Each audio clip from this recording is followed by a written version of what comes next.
5, 6, 7, 8, 9, 10, and then you start a little war. The reason I'm making this particular video is because of the current security issues, problems facing Nigeria. Currently Nigeria is at the verge of a civil war.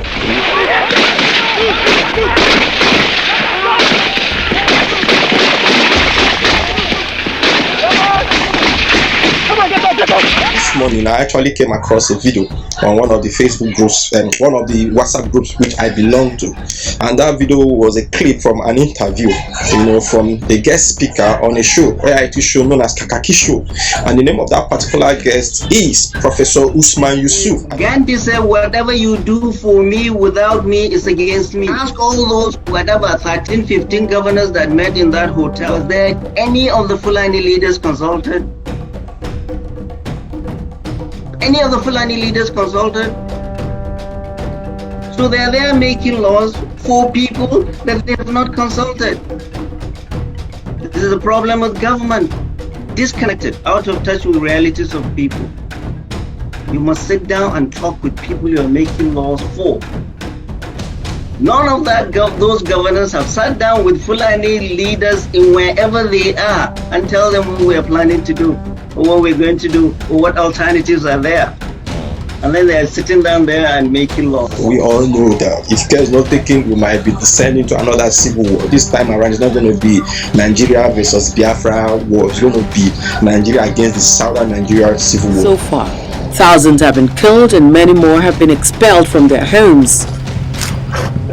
The government is yet to initiate any forceful action against them. Before you are called a professor, you must be well-learned, well-educated, well-schooled. You don't just earn professorship like that. But I know maybe he actually bought his own with money, which is normal with Nigeria because of the high rate of corruption in that country.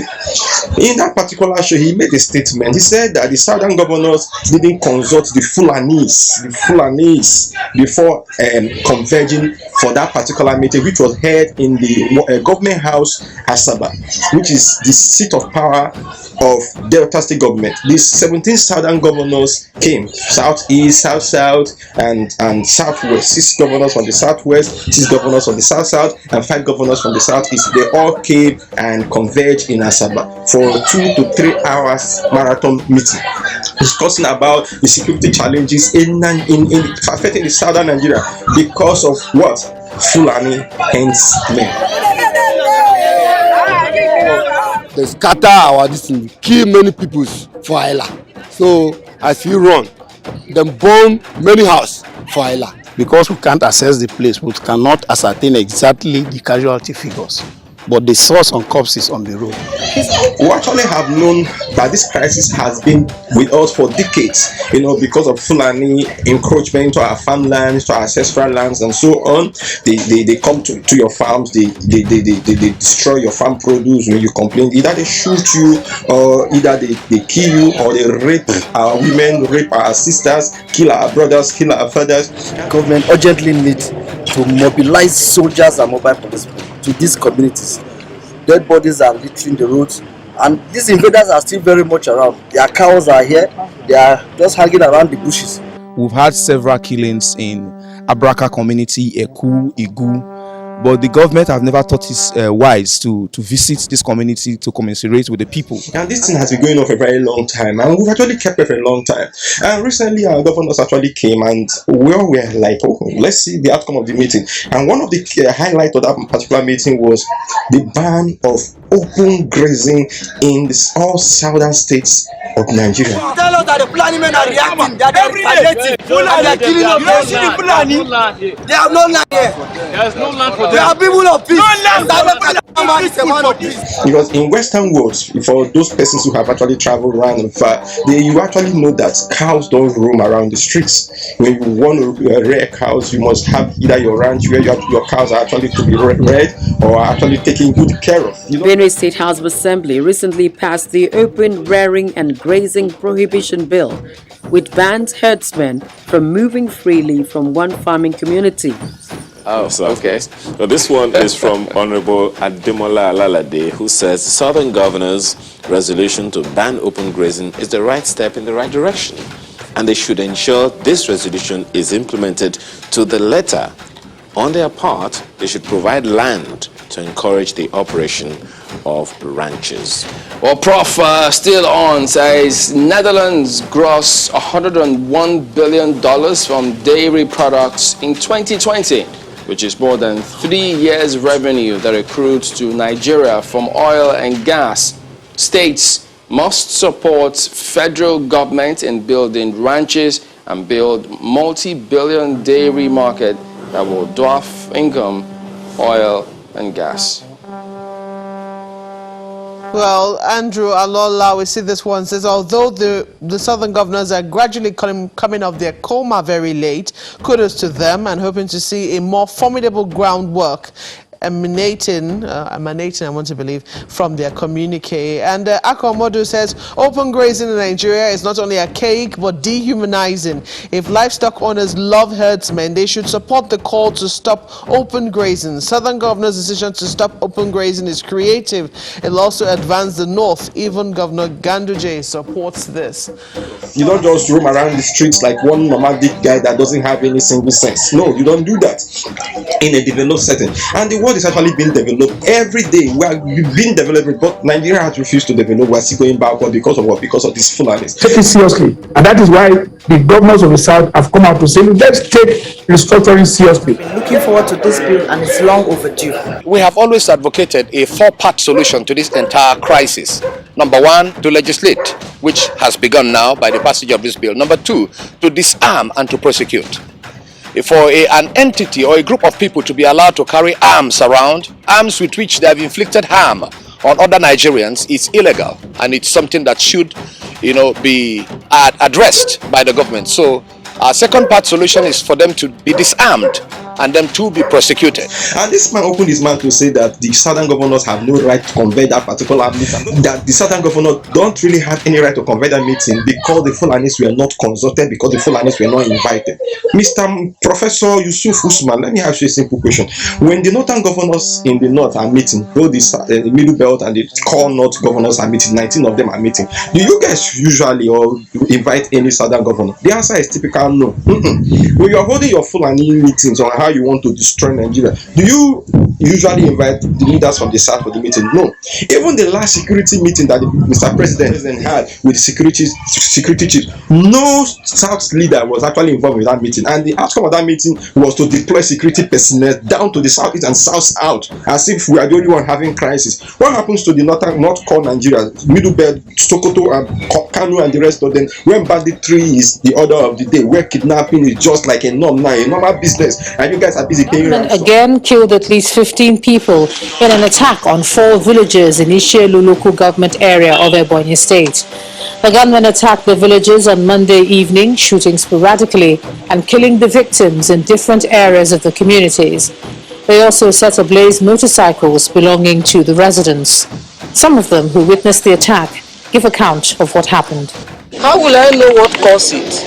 There have not been a situation whereby we got into quagmire with them. We have been living peacefully. Suddenly, we wake up with this corpse as a gift. How many people you saw that were killed? Personally, when I counted, before I couldn't hold my emotion again, I counted and I got 16 in number. From the number that is more than 50. Do you understand? Because from the counting is 16 in number plus maybe some that are still in the bush with us. What do you think that really caused this? Now, the cause is what we cannot even tell. Do you understand? Because they are leaving this place without any kind of prior information. That means they have a kind of ulterior motive. Okay. Because when we had a little the coordinator, being Rashidi by name, said that before leaving here, that he will make this community to shed tears, and I believe this is the tears. Mr. Yusuf, shut up. Shut up. If you don't have anything to say, keep quiet and go back to your farm and start rearing your cow. Instead of you coming on live television to pour out rubbish, garbages from your mouth all the time. That will be keeping quiet doesn't mean that we are fools. We are not fools. We are strongly behind the outcome of that particular meeting with our leaders. They have actually spoken our mind. We are against open His grazing. house and its entire contents have been reduced to ashes and rubble. Pastor Samuel Chukwuemeka is still struggling to comprehend the brutality of the attack at the end of April. Dozens of nomadic cattle herders attacked the village of Nimbo, killing 20 people. The pastor was lucky to escape with his life. They ambushed us and set fire to the house. We couldn't go outside because the attackers were still out there. So my wife, my daughter and I lay down on the floor so as not to catch fire. It was terrible. Since the attack, the village has been under heavy guard. The villagers fear further attacks. The attackers are believed to have been herdsmen from the Fulani ethnic group.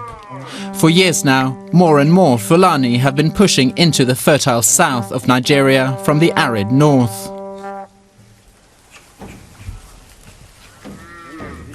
We are talking to a Fulani herdsman when we see how quickly the situation can escalate.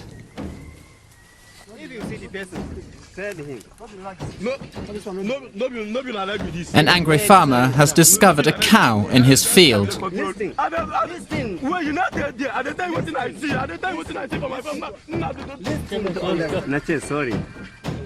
An apology calms the situation. We don't want to cause any trouble either, but sometimes it happens that a cow strays onto a field. Some of us don't speak English, they don't know how to react.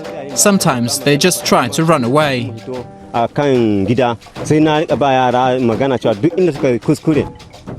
Between 2011 and 2015, there have been some 400 violent incidents between herdsmen and farmers, according to local media. More than 1,000 people have been killed, and the numbers are rising. Many Nigerians fear that the traditional conflict between some herdsmen and farmers has the potential to turn into a serious national crisis. It's not only a question of fertile soil and grassland, but also of deeper political conflicts in a country that faces many ethnic and religious challenges. A local government spokesperson in the state capital Enugu warns that some people are exploiting the attacks to increase ethnic divisions in Nigeria. The long-running conflict between the Muslim North and the Christian South is rearing its head again. It is high time we develop. It is high time we modernize ourselves. It is high time we go into modernized way of ranching, way of rearing cows. It's only in Nigeria you see cows roam around the street. When you travel to other African countries, you hardly see these things. Even next door neighboring countries, you don't see such. So why is it that it's so important for you Fulanis to roam your cows all over the street? Are you the owners of Nigeria? Oh, maybe that is what you people are thinking. Maybe you think you conquered Nigeria. No, you didn't conquer us. You only conquered the Hausas. Fulani pastoralists started migrating into northern Nigeria from the Senegambia region around the 13th or 14th century. After the Usman jihad, the Fulani became integrated into the Hausa culture of northern Nigeria. Those are the people you conquered. You didn't even conquer Middle Belt. I hope you know that you didn't conquer Kogi, you didn't conquer Benue, you didn't conquer all those mid-Beltan states. You didn't conquer South, you never conquered South, you never conquered Southwest. Before you guys came with your jihad, Islam had already been existent down in the Southwest and even in the Southeast, and it was peaceful. What is all this problem all about now? That you guys just come out every time and just vomit whatever you want to vomit as if you are the owners of Nigeria. No, you guys are not the owners of Nigeria. It is high time we start speaking out and letting you guys know that you guys are not the only one that lives in Nigeria. How dare you come and insult our governors, telling them that they have no right to convert, that you guys are supposed to be involved in our meetings? No, you have no right to be in our meetings. It's a family business. Let me ask you a very simple question. When you're having your family business, do you invite outsiders to come and have meetings with you? No, you don't. You don't do that. You guys don't do that. When you guys were enacting Sharia laws in the Corn North, was there any time you guys invited any of our southern governors or any of our southern leaders in that meeting? No. The only thing we saw is that you guys are enacting Sharia law and you guys said they're cutting off hand, destroying southeastern businesses in the Corn North. It is high time we call the spade a spade. It is high time all this nonsense stops. It is high time. Our governors met and they've taking the fate of the southern Nigerians into their own hands. Does not imply them coming to be killing people in their land. We are becoming a slave in our land.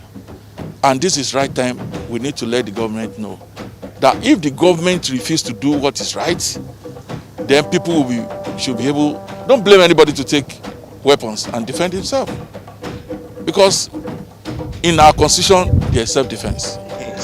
See, the constitution, the Nigerian constitution that we are operating, the constitution that is so worthless, that needs to be changed, because that's a major problem we're having, states that the governors of every state is the chief security officer of that particular state.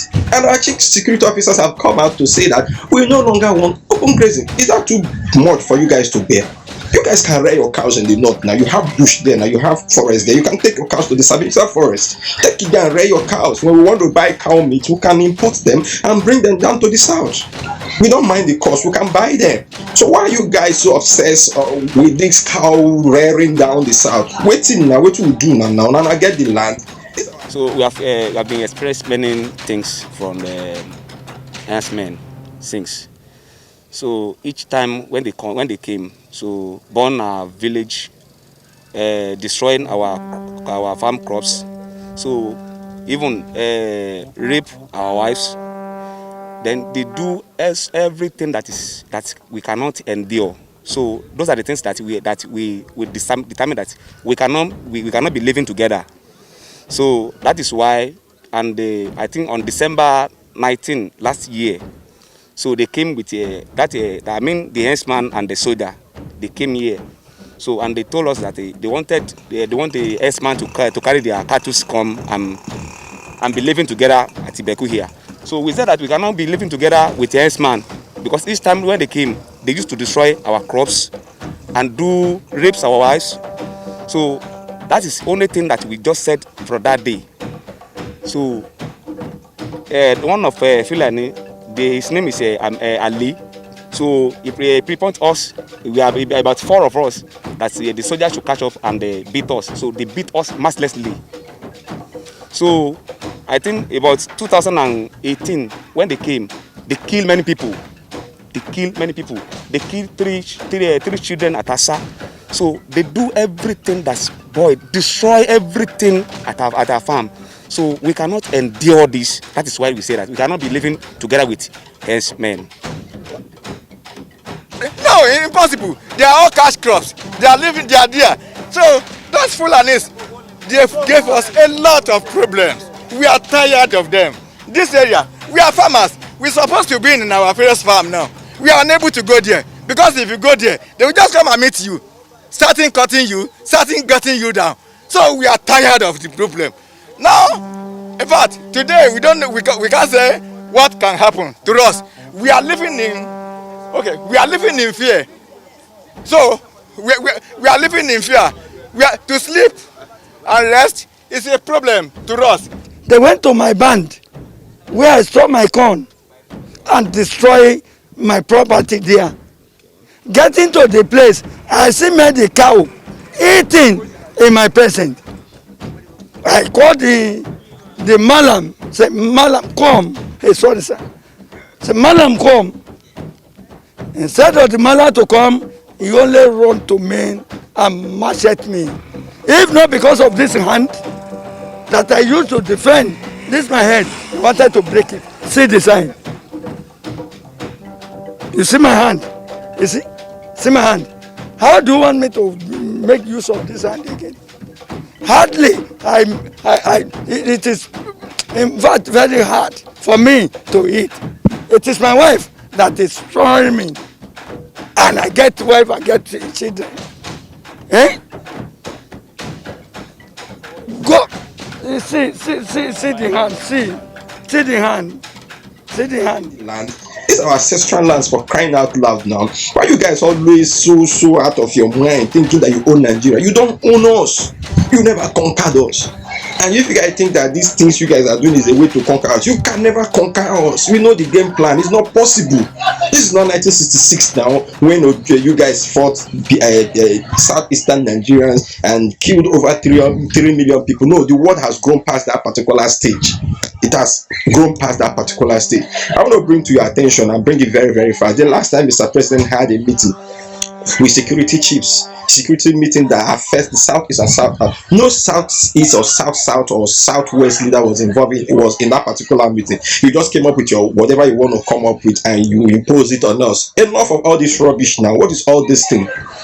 You have the effrontery, the temerity to come on live TV to say that you were not invited for that meeting. You were not consulted. Who are you? Who are you to be invited in a family meeting? Is it your family? Do you belong to the South? Or do you own the South? This nonsense needs to stop, and stop very, very, very, very, very fast. It needs to stop very, very, very, very fast. It needs to stop very fast. If you guys really want peace in Nigeria, we must think of a way of solving this problem. And one of the ways of solving this problem is to ban open grazing. We don't want Ruga. We don't want any of these things. If you guys want to do ranching, then we are open to ranching. And it must be owned by the Southerners, not by the Northerners. And I want to use this as an opportunity to encourage all Southern businessmen, wealthy Southerners. You guys can go into ranching. Go into any of the Southern states, South Nigerian states. Buy lands. Put your cows there, ranch it. I don't know what's wrong with you Southerners. Seriously, I don't know what is wrong with you Southerners. You sold yourself so much to the corners. You sold your birthrights. You guys are just like a puppy in their hands. When you guys are lions, strong lions that needs to stand up for yourself and defend yourself. I was going through a video. I saw a video. The governor of Akwa State talking about some hoodlums, terrorists. They were actually caught in his state with army uniform and police gun, AK-47. Lot of them, are 26 of them. And then the police came, took over everything, even picked those terrorists, released them, and carted away with those guns. We know the game plan. We know what is happening. We're only watching to see how this whole nonsense is going to play out. If this is your jihad movement that you guys are planning to take over the affairs of the southern Nigeria, it's not going to work. It's not going to work. Make I break that down for pidgin English. It's not going to work. See, not you wanna go do when go work. It's not fit to work. And I want to bring this, to the mind of all Christians in the South. Stop all this your prayer. You need to stand up and just defend yourself. You need to stand up now and defend yourself. Seriously, look at what is happening in Israel. Is Israel not God's own country? Israel is God's own country.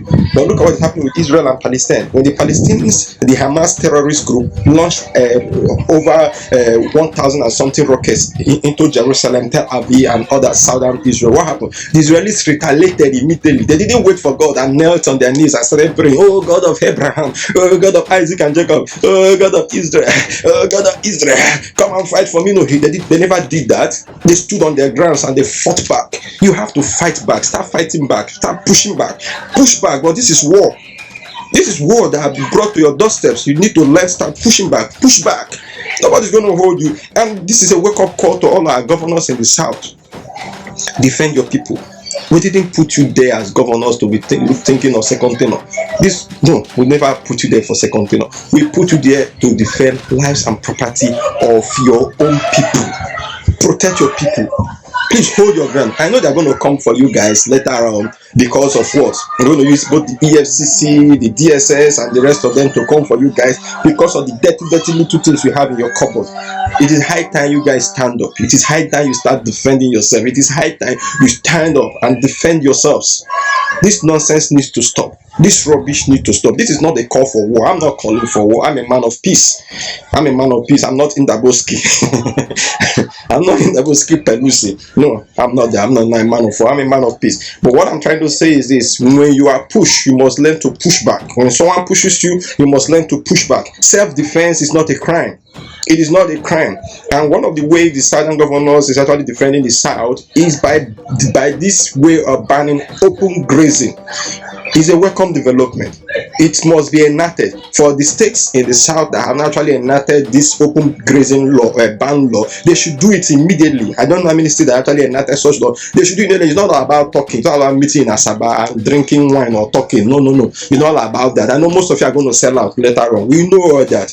But what I'm saying in essence is this: let the state house of assembly, let the speakers of the state of assembly come up with a bill to ban open grazing in all southern states. Once that is done under the law, there's no Fulani man that will come to the south and be telling you rubbish to tell you that they want to see Reka.